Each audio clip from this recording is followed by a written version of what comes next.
Bonjour à vous, au nom du Christ, votre frère, votre pasteur Light Abraham. J'ai encore apporté ce matin ce que j'ai à partager avec vous. Je l'ai titré La rébellion. Qu'est-ce que la rébellion? La rébellion peut être définie comme attitude d'opposition, de révolte, d'indiscipline. La rébellion peut être définie comme attitude d'opposition, de révolte, d'indiscipline. Tu es quelque part, tu es en train de travailler, tu as des leaders, tu as ceux-là qui sont comme autorité, que tu dois être sous eux, tous ceux-là. Mais le plus souvent, tu vas à l'encontre, tu t'opposes à ce que tes leaders font. Tu t'opposes à ce que ceux-là qui sont à la tête, tu t'opposes à tout ce qu'ils font, tu t'opposes à tout ce qu'ils disent. Tu peux te révolter dans ta famille, tu peux être rebelle dans ta famille. Tu peux créer la rébellion dans ta famille, dans ton église, dans ton entreprise, dans ton pays. Tu seras délivré au nom puissant de Christ. La rébellion est un esprit qui agit le plus souvent dans les enfants du diable. Gloire à Dieu. Il ne s'agit pas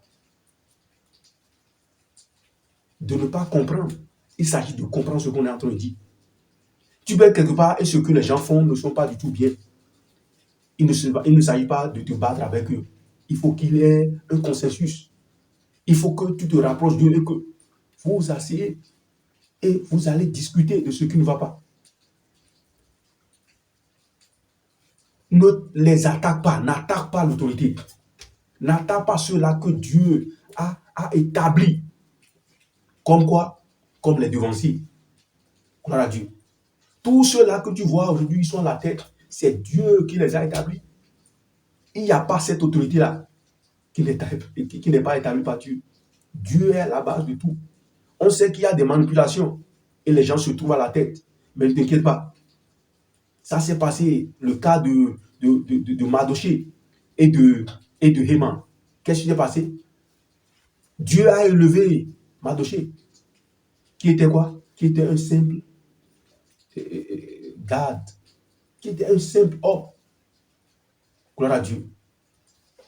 Allons-y rapidement dans Psaume chapitre 68, verset 7. Dieu donne une famille à ceux qui étaient abandonnés. Il délivre les captifs et les rend heureux. Les rebelles seuls habitent des lieux arides. Gloire à Dieu. Psaume 68, verset 7. Dieu donne une famille à ceux qui étaient abandonnés. Il délivre les captifs et les rend heureux. Les rebelles seuls habitent des lieux arides. Vous voyez un peu? Les rebelles habitent quoi? Les rebelles habitent des lieux arides. Tu ne seras pas un rebelle dans le nom de Jésus-Christ. Tu peux défendre les bonnes causes, mais on ne te dit pas de te battre contre les autorités. Il doit y avoir quoi? Un consensus, un terrain d'entente, un terrain d'attente. Gloire à Dieu. Ok. Il s'agit d'un esprit. La rébellion est un esprit. Et cet esprit peut détruire. Le malin ne veut pas le bien des hommes. Satan ne veut pas le bien des hommes sur cette terre. Satan a 3 missions. Il est venu pour détruire, pour tuer et pour dérober. Jésus-Christ est venu pour nous donner quoi? Une vie en abondance. Jésus-Christ est venu pour nous aider à être quoi? Obéissants et obéissantes. Tu seras obéissant, tu seras obéissante dans le nom puissant de Jésus-Christ. Satan est le père de la rébellion. Au commencement, Dieu a donné des instructions à Adam et Ève. Des choses à faire et des choses à ne pas faire. Satan était venu et Satan les a fait quoi? Les a dérobés. Satan les a trompés. Tu seras délivré de cet esprit dans le nom puissant de Jésus-Christ. Gloire à Dieu. On a vu le cas de Mariam et de Aaron dans la Bible, dans Nombre chapitre 12, verset 1. Aaron et Mariam étaient contre Moïse, parce que Moïse s'est marié avec une femme éthiopienne. Et Dieu n'était pas content à cause de ce qu'ils étaient en train de dire contre Moïse. Donc mon frère, ma soeur, ne va pas à l'encontre de tes leaders. Cherche à les comprendre. Cherche à t'asseoir pour avoir un terrain d'entente avec eux. Ne te rebelle pas contre les autorités qui sont en place. Gloire à Dieu. Et tu seras béni dans le nom de Jésus-Christ. On ne te dit pas d'accepter ce qui n'est pas bien, mais on te dit tout simplement, il faut utiliser quoi? La sagesse de Dieu pour qu'il puisse y avoir quoi? La paix. Pour qu'il puisse avoir quoi? La justice.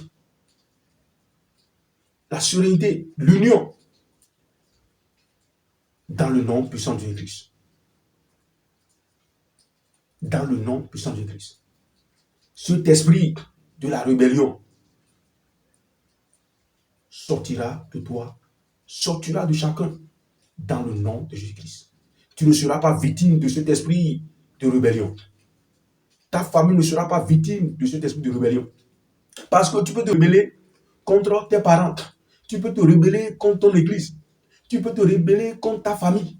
Tu peux te rebeller contre le gouvernement en place. Et ce ne sont pas de bonnes choses. Les enfants de Dieu doivent être quoi? Doivent être obéissants. Tu seras obéissant dans le nom de Jésus-Christ. Tu seras obéissante dans le nom puissant de Jésus-Christ. Que puis-je faire pour ne pas être sous la dominance, sous la manipulation de cet esprit de la rébellion? Il s'agit d'embrasser tes autorités. Il faut chercher à les comprendre. Il faut chercher à suivre les ordres. Il faut chercher à suivre les règles. Cherche aussi à prier. Lis la parole de Dieu et tu verras la manifestation de la puissance de Christ. Tu verras la puissance du Saint-Esprit et ta vie sera restaurée dans le nom puissant de Christ. Sois béni au nom puissant de Christ. De vos frères Light Abraham, dans le nom de Jésus-Christ. Amen.